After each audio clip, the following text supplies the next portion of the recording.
नेस्को शक्ति कर्मचारी संघ पक्षर 78तम स्वाधीनता दिवस पालित हो जाइछि।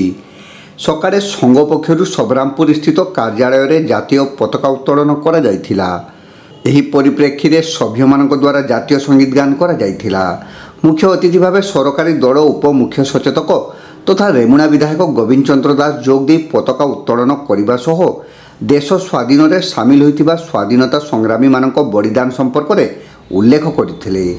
साधारण संपादक अंतर्जामी महापात्र, युग्म संपादक उमाकांत पढ़िहारी, कार्यकारी सभापति शिवनारायण गिरी, वरिष्ठ सभ्य सुशांत शेखर प्रधान, अनिल बारिक, विष्णुपद मिश्र, रतिकांत चंड, कान्हुचरण प्रधान समेत संघर बहु सदस्य उपस्थित रहिथिले।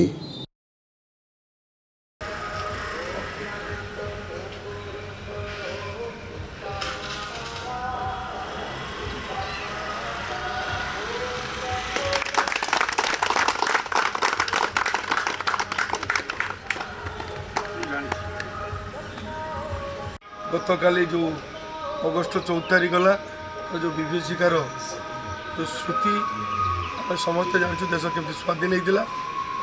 बहुत लोग प्राणत्याग करते, बहुत लोग होते जो आधार को लेकिन देश को विभाजन कराई समस्त को आम मन रखा। जो मैंने देश मातृका बलिदान देते, रक्त देते, जो प्राण देते से कथा निश्चित आम मन रखा।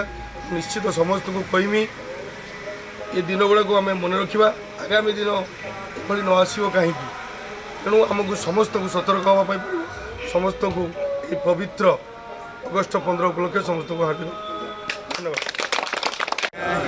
भारत भाग्य विधाता पंजाब सिंधु गुजरात मराठा द्राविड़ उत्कल बंगा विंध्य हिमाचल जमुना गंगा उच्चल जलधि तरंगा। तब शुभ नामे जागे, तब शुभ आशीष मागे, गाए तब जय गाथा।